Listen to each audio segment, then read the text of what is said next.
no one is working with both sides. The teachers fear the parents fear the teachers. The administrators, quite frankly, are just trying to keep things going, right? And nobody is really preparing teachers today on how to work with parents. As we enter into a new school year, all parents are focused on and preparing for the school that their child will attend in the fall. Some of these parents are looking for a new learning environment for their child. What is motivating parents to seek new learning options for their kids? What are some obstacles that parents face when trying to find the right school for their child, and what resources are available to help them? And how can we empower parents to find the right schools for their children regardless of where they live? This is What I Want to Know, and today I'm joined by Shree Recasner to find out.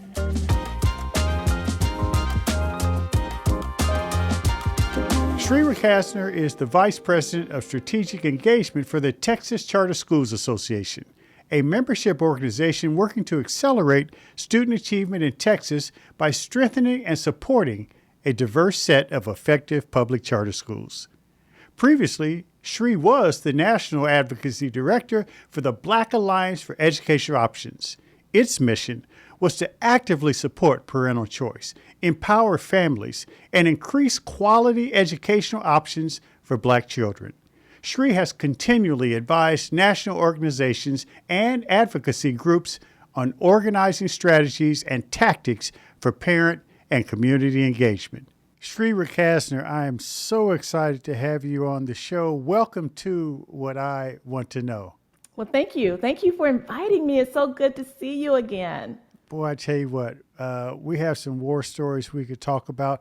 But the good news is all of those stories relate to our fervent belief that all children are entitled to a quality education. I've long admired your work.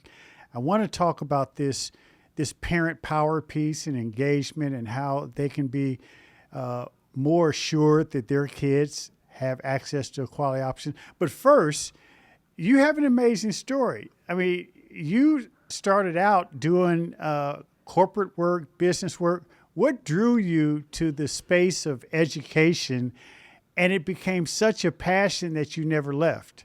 Oh, Kevin.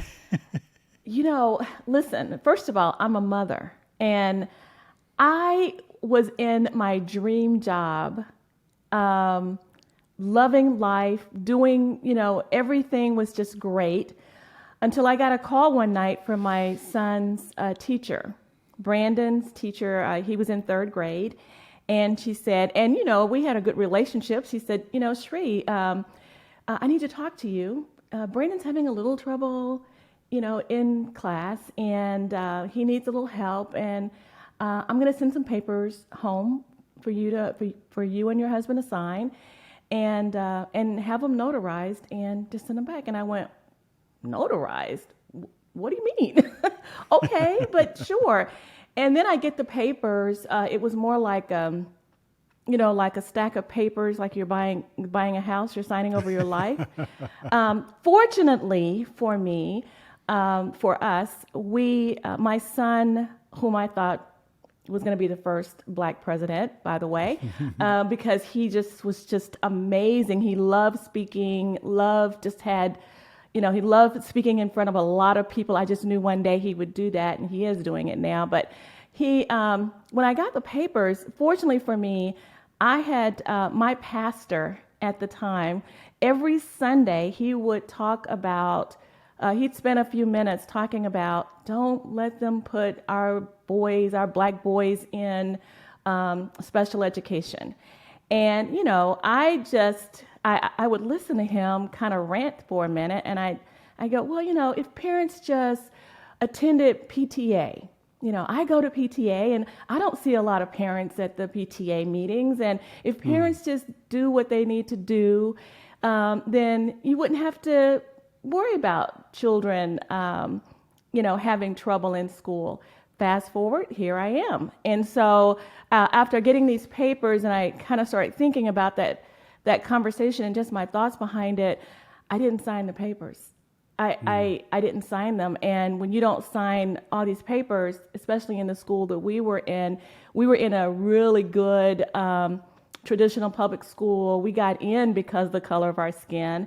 And so they said, you got to sign the papers or you have to have a big meeting. And a big meeting, meaning about 15 people. Nobody looked like us. It was myself, my husband, and my pastor. And I had to tell them before we went in the meeting, I said, listen, guys, I'm the communicator. Do not get upset. Let me handle everything. I'll talk. Kevin, probably a couple of hours in, I had become this mom this person I didn't even know. I thought they were going to call law enforcement on me. I think I know that person, by the way. You've experienced it. But Yeah. It was the most amazing. I still didn't sign the papers. I ended up leaving my job, taking all of my retirement out of that account and, paying major dollars to get him caught up. He could not read. He could read. He could read the words on the page because, back in the day they said, read to your children, let them read to you. So he had every Dr. Seuss book. What I didn't know was, as a mom, was to stop him every, 2 or 3 sentences and say, tell me what you read. Yeah. Talk about that. Comprehension. So fast forward, Brandon is now, he's off the payroll, sort of, and he is an actor. He's an actor, Yeah. an artist, lives in Dallas, travels all over the country, making movies and living his best life. And so I decided in that process, there were just things I didn't know. And, I had a little bit of education. I thought, I had good relationship. We were on first name basis with the teacher, but there were just things I didn't know.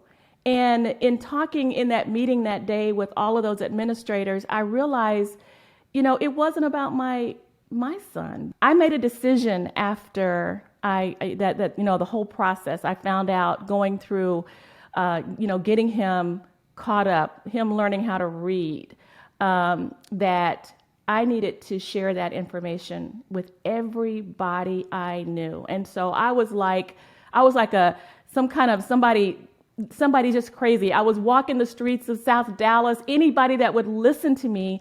And I said, you have got to get involved. You've got to ask questions, about, what's going on with your child. You don't want to end up like me. Because what I found out is that in school, Brandon had such a great personality. He has a great personality, but, as the months progressed and he didn't understand the words and he didn't know how to participate in school, it was getting frustrated for the teacher. He was getting frustrated. So what did he do?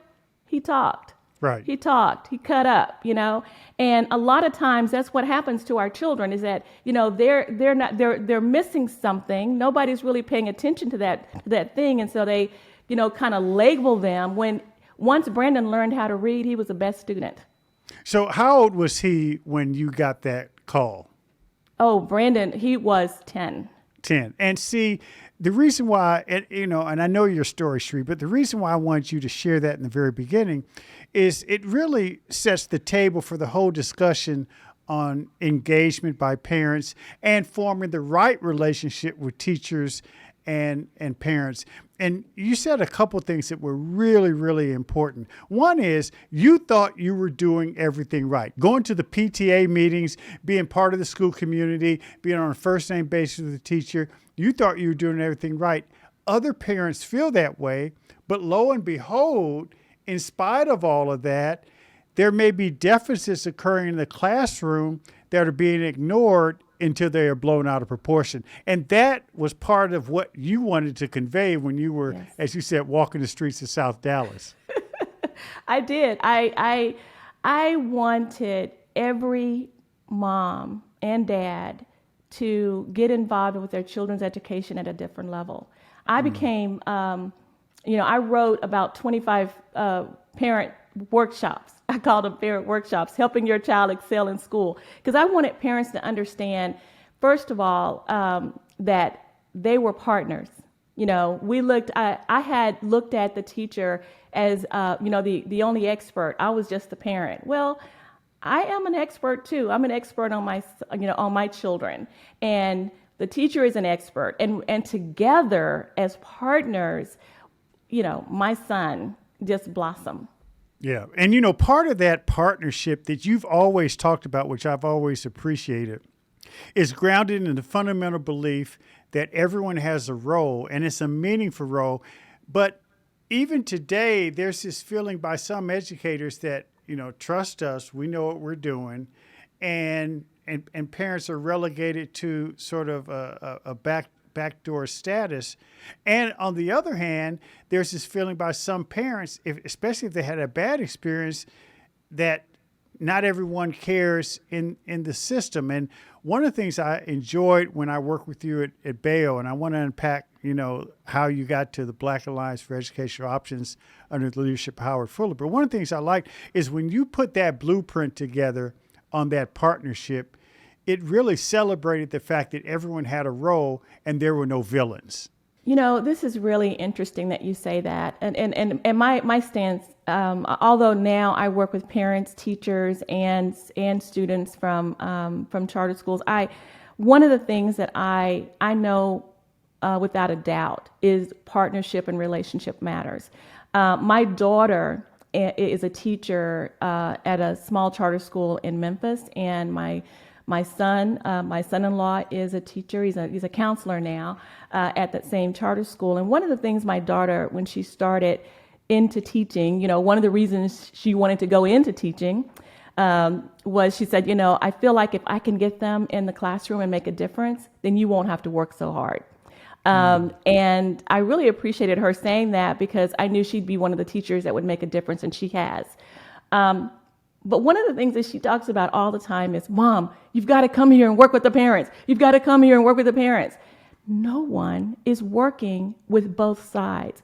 The teachers fear the parents fear the teachers. The administrators, quite frankly, are just trying to keep things going, right? And nobody is really preparing teachers today on how to work with parents. As much as I had a great relationship, I thought with my son's teacher, I had a different one moving forward. Yeah. And it was a much more celebrated one. Yeah. And it was productive. It was productive for my son. Yeah. And how do we bridge that gap, especially at a time when, political tensions are at all-time high. We are in an us versus them, mindset culturally. Folks are overly sensitive, some with justifications, but still people feel like the other guy or the other person is out to get them. And in schools in particular, especially schools that have had challenges making sure that all kids get what they deserve academically, folks are on edge.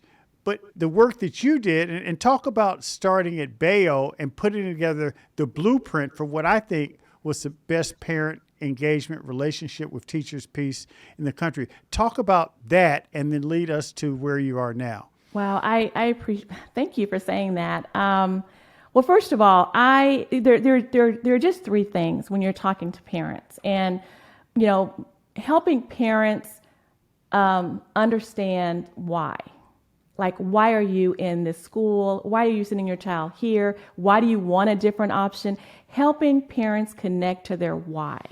And that's to anybody. Whenever I'm even talking to a minister, I want to know why. What is your why? Because if you understand your why, you understand it. I mean, tell me, but technically you need to know, because you need to know why you are sending your child to that school.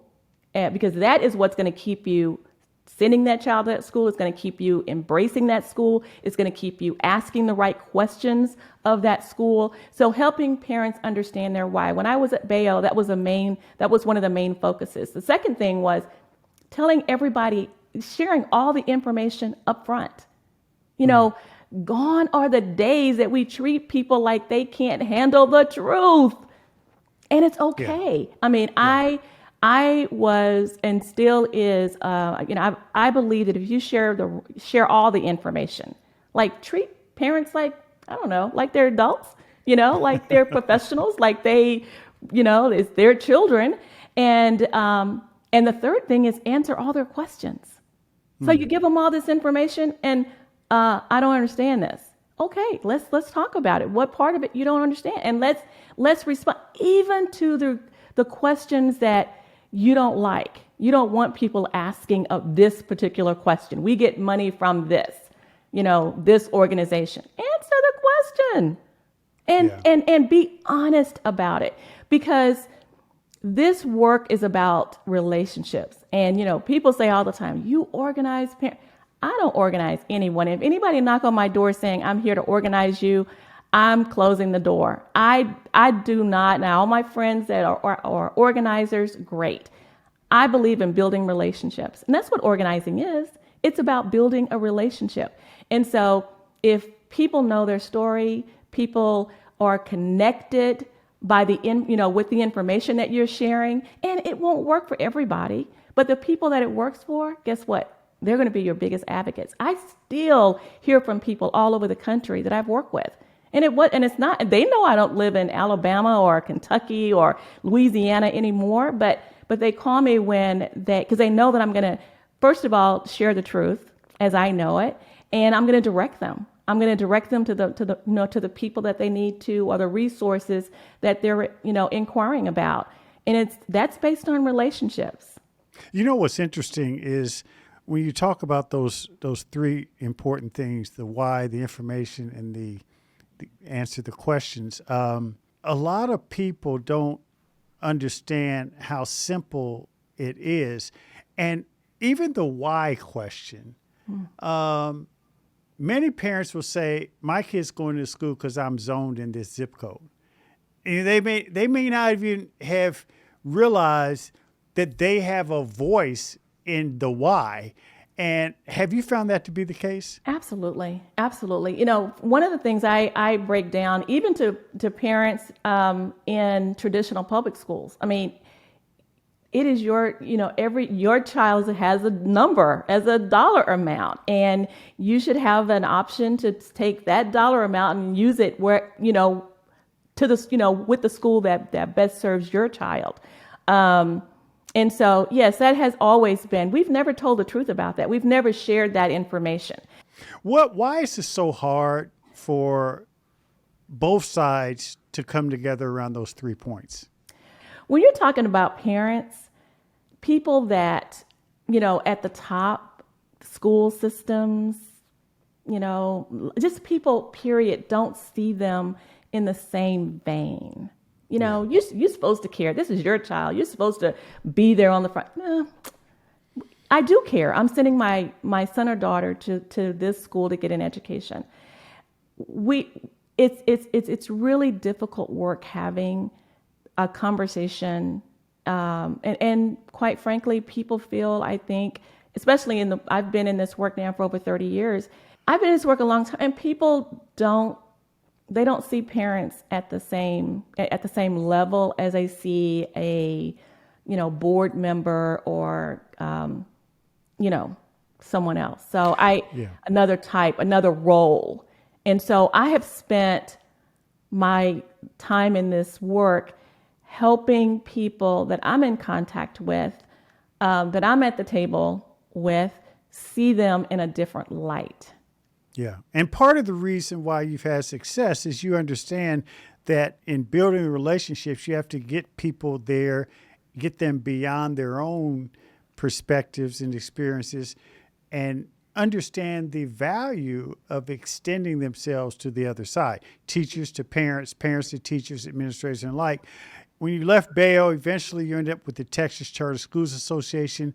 And talk about the power of training and this institute that you set up, which is so unique because it's not focused, as I said earlier, on one side or the other. There's training for parents, there's training for teachers, and there's, at the end of the day, a collaboration between both sides, if you will, for the benefit of of the students. So talk a little bit about your work with the Texas Charter School Association and how you furthered that vision that you started at Bayo.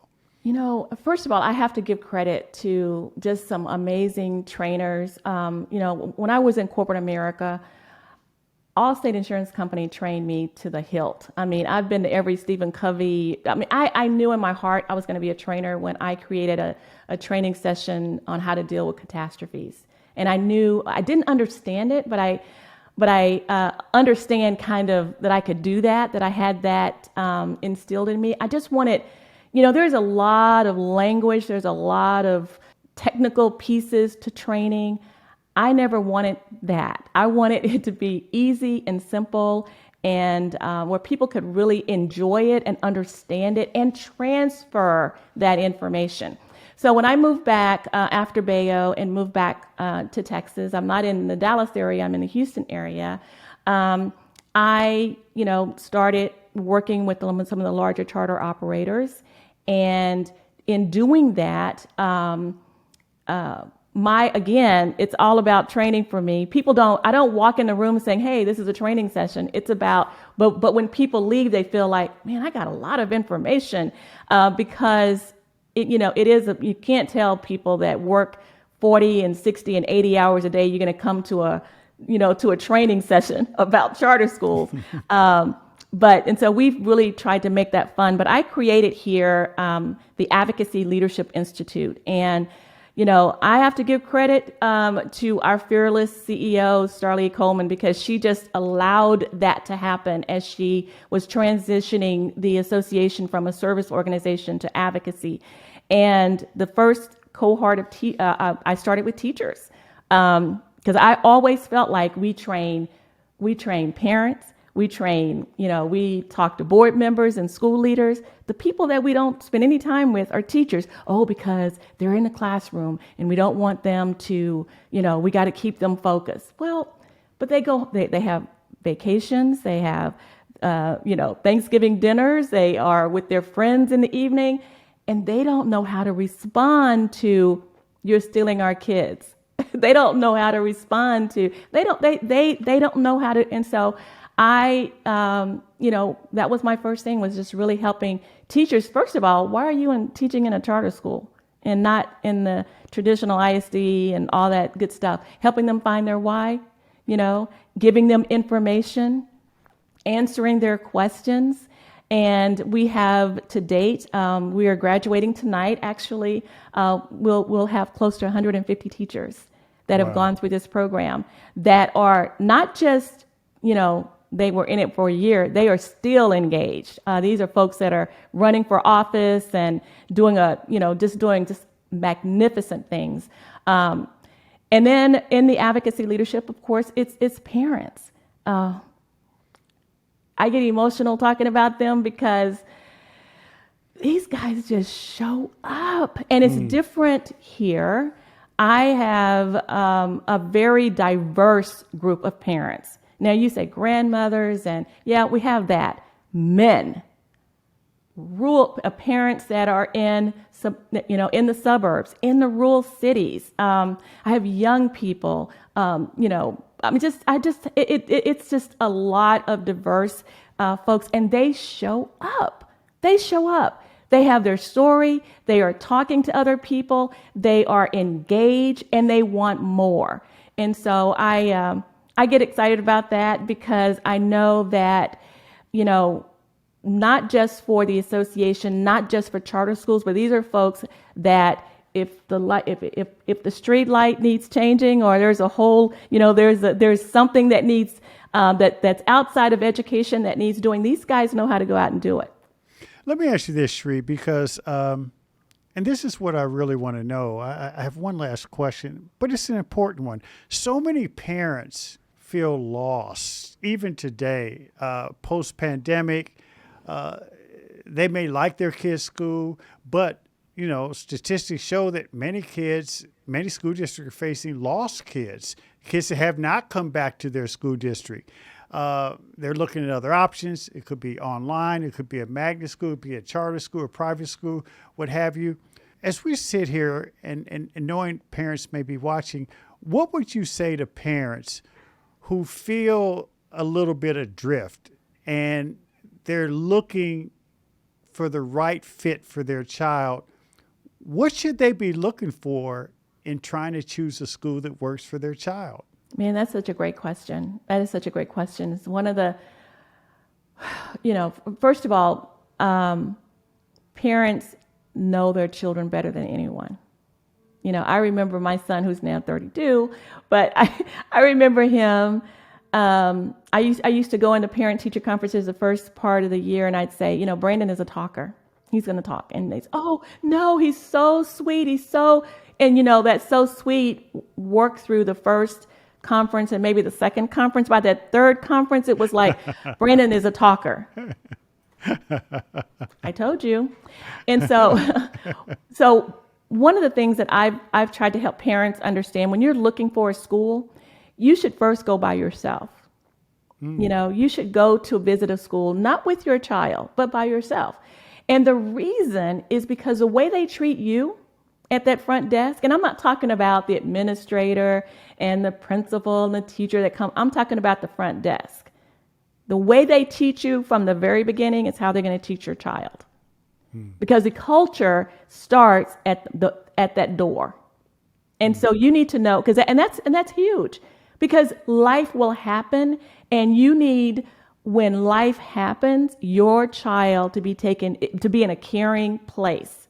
Now, the second time, when you meet with the school and you line up, you make sure that the questions you're asking them about about curriculum, about the things that you care about, the things that are important to you, that they are not offended by that they are answering your questions. Somebody that's not answering your questions, I've been to a school, a parent was telling me that the school said, oh, we take care of that. Don't worry about it. We'll share that information later. I don't know that I would send my child there. Mm-hmm. I want somebody who's upfront with me, who is in partnership with me. And so, one of the things that parents don't always feel comfortable, because, school may not have been a good place for them. But I share with parents, you gotta muscle up. You gotta go in there and you've got to say, I'm your partner. I want to partner with you. And here are my expectations. You put them on the line. Schools have expectations. They want your child to come clean, ready, prepared, for the day. What are your expectations for them? So you need to have your expectations, and you need to know what you're looking for. And it starts with why. Why this school? I talked to a lot of parents when I did work in Louisiana, and they'd say, oh, I wanted my child to go to this private school because I always wanted to go to this school.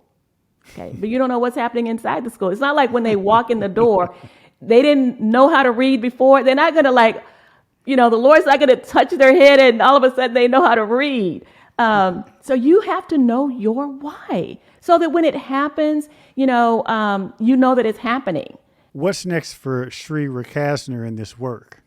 Well, first of all, I am not done, although, I do believe that, what I'm doing has, definitely gives me so much joy, is working to build the Advocacy Leadership Institute. And I like to see more Advocacy Leadership Institutes. I think there's opportunities there for that.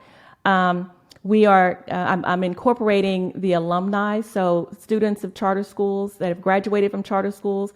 We're starting that program. That's going to be a part of the Leadership Institute.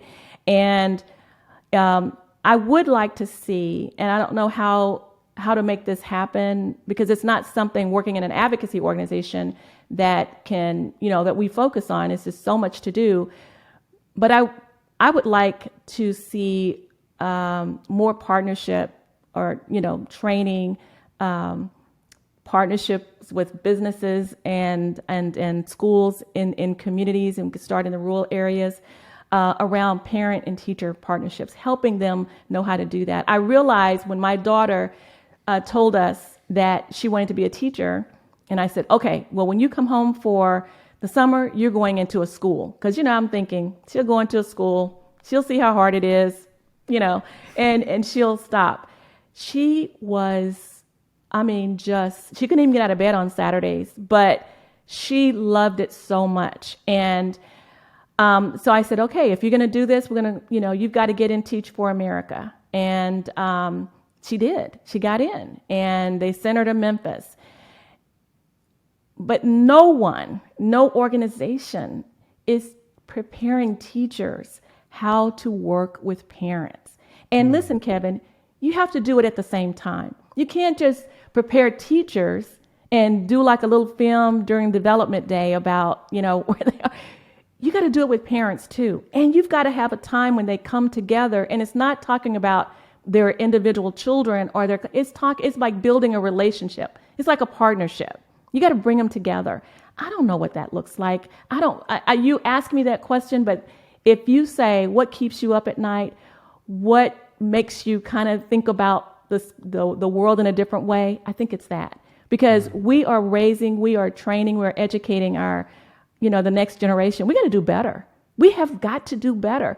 And we've got to stop the jobs and stop all the building, arms of advocacy organizations and start building some partnerships in schools so that parents and teachers can see each other as partners, so that when Brandon comes to get in the car and says, well, my teacher said, it's like, I got the email. I got the text. I already know what the teacher said. Now, why don't you tell me what you did? So that's what I would like to see. Oh, yeah. Well, and your work is not done.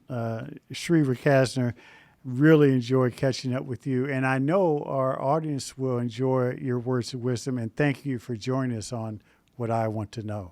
All right. Well, thank you for having me, Kevin. Thanks for listening to What I Want to Know. Be sure to follow and subscribe to the show on Apple Podcasts, Spotify, or your favorite podcast app, so you can explore other episodes and dive into our discussions on the future of education. And write a review of the show. I also encourage you to join the conversation and let me know what you want to know using hashtag WIWTK on social media. That's hashtag WIWTK. For more information on Stride and online education, visit stridelearning.com. I'm your host, Kevin P. Chavous. Thank you for joining What I Want to Know.